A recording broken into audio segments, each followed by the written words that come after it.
Добрый вечер, уважаемые телезрители. В эфире новости на канале таджикского телевидения. В студии Улугбек Салимбекзаде.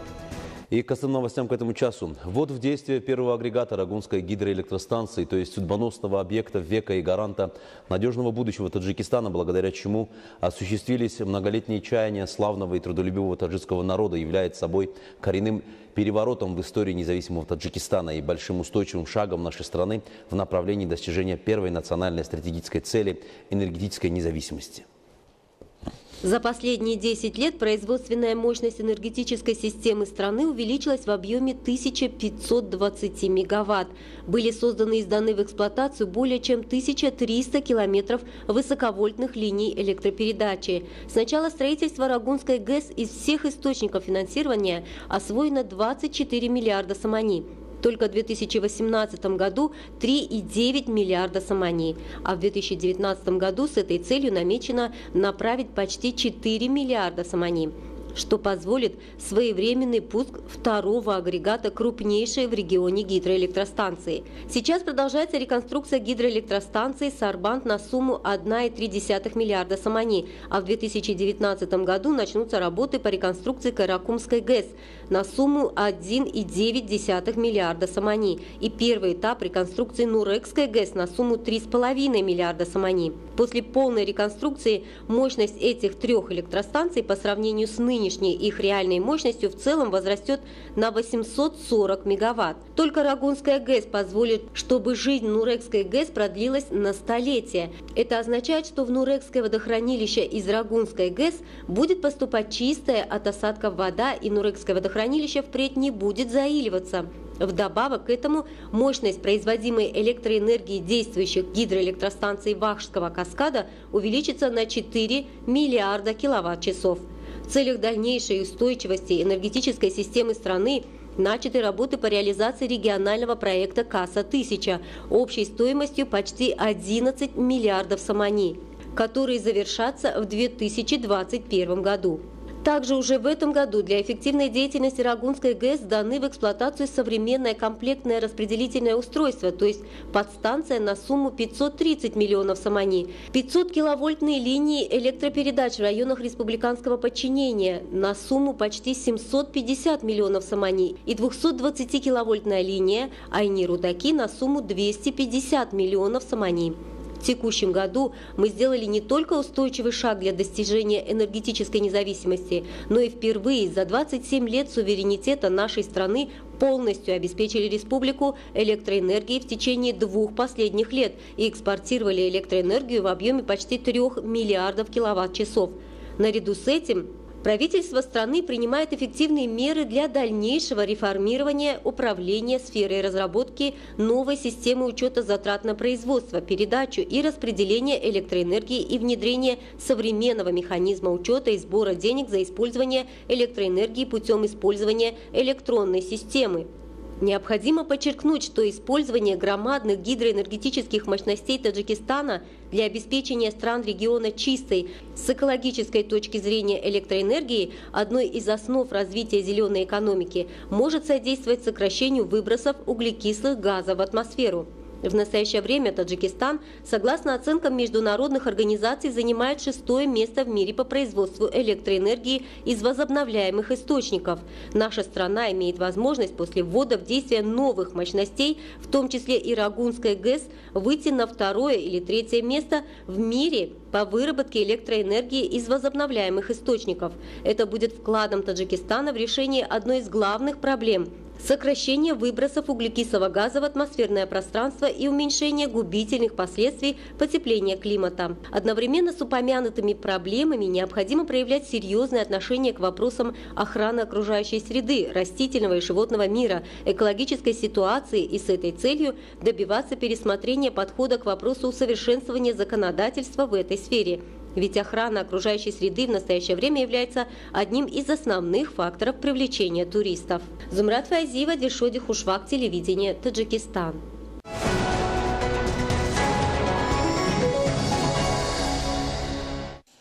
Озвучивая очередное послание парламенту страны, основатель мира и национального единства, лидер нации, президент Республики Таджикистан, уважаемый Эмомали Рахмон, отметил, что за один год невозможно добиться полного развития таких важных отраслей, как туризм, народное ремесло. Поэтому необходимо продолжить развитие этой сферы на благо страны в последующие годы. Глава государства объявил 2019-2021 годы годами развития села, туризма и народных ремесел. Озвучивая очередное послание парламенту страны, в Душанбе основатель мира и национального единства, лидер нации, президент Республики Таджикистан, уважаемый Эмомали Рахмон, отметил, что за один год невозможно добиться полного развития таких важных отраслей, как туризм, народное ремесло. В своем послании лидер нации отметил, что объявление 2018 года годом развития туризма и народных ремесел дало серьезный импульс осознанию важности этой сферы в социально-экономической жизни народа. Число туристов, посетивших Таджикистан в 2018 году по сравнению с 2017 годом увеличилось в 2,5 раза. Поэтому необходимо продолжить развитие этой сферы на благо страны в последующие годы. С учетом необходимости развития инфраструктуры села, глава государства предложил объявить 2019-2021 годы годами развития села, туризма и народных ремесел. Эта инициатива лидера нации стимулирует деятельность туристических компаний по повышению отраслевых показателей, а также способствует совместно с государственными структурами возрождению туристической индустрии в стране. Туристические компании поддерживают своевременные напутствия главы государства и с высоким чувством ответственности готовы затратить огромные усилия на подготовку различных программ в сфере туризма и привлечение большего количества иностранных туристов.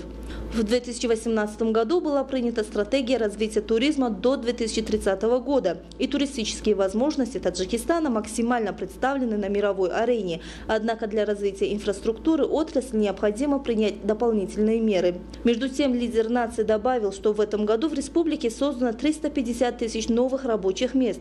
Число граждан, выезжающих в трудовую миграцию, сократилось на 25%. Касаясь вопроса о повышении уровня благосостояния общества страны, глава государства добавил, что важное значение должно придаваться повышению социально-экономической ситуации в стране и на этой основе обеспечению достойной жизни населения страны.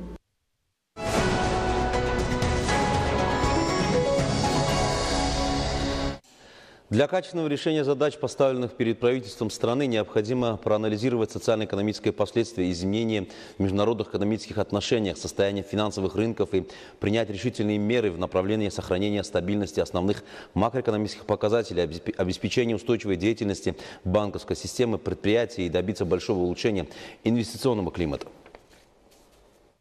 Для качественного выполнения задач, поставленных перед правительством страны, необходимо проанализировать социально-экономические последствия изменений в международных экономических отношениях, состояние финансовых рынков, торговых конфликтов и санкций и принять необходимые меры для предотвращения отрицательного влияния таких факторов на нашу национальную экономику.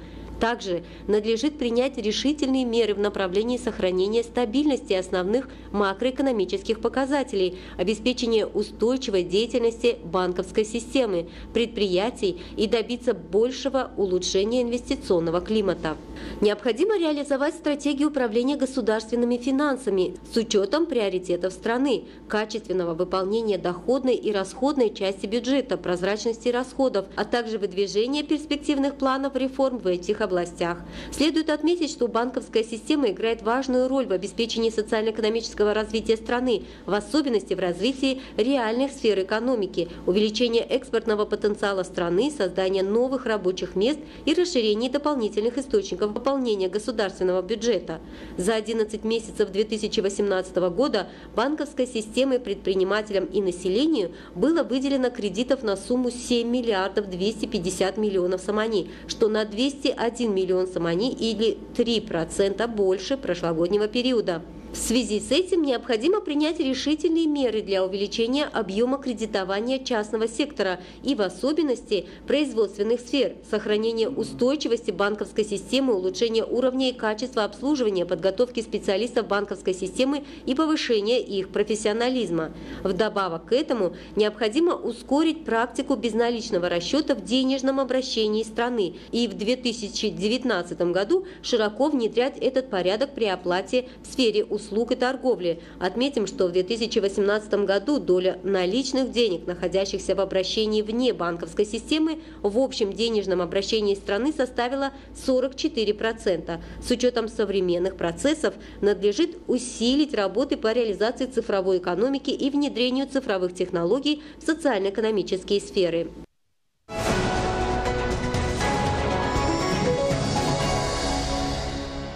Ну и последнее к другим темам. По меньшей мере 4 человека погибли в результате взрыва бытового газа в жилом доме в Магнитогорске. Жители Австралии изнывают от жары. Понятно, что сейчас на континенте лето, но даже для этого времени года температура аномальная. В тени где-то плюс 50.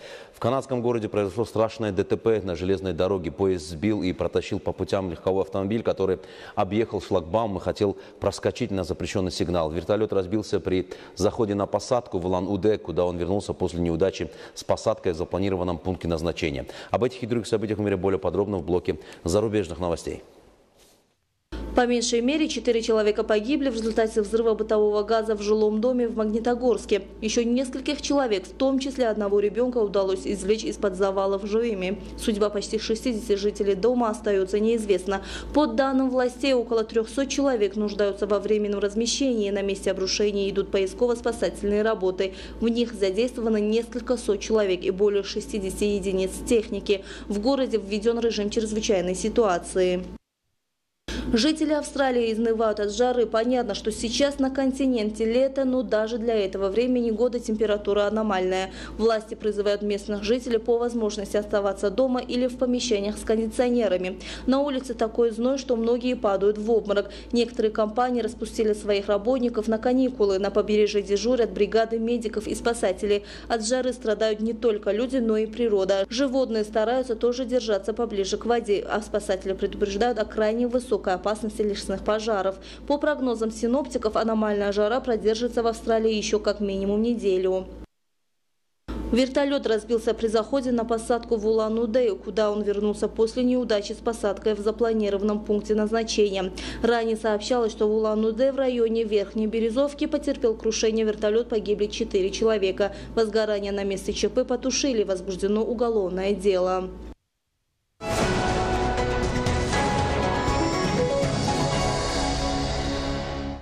Уважаемые телезрители, это была вся информация, подготовленная к этому часу нашими коллегами. Мы не прощаемся с вами, оставайтесь с нами на нашем канале и до встречи.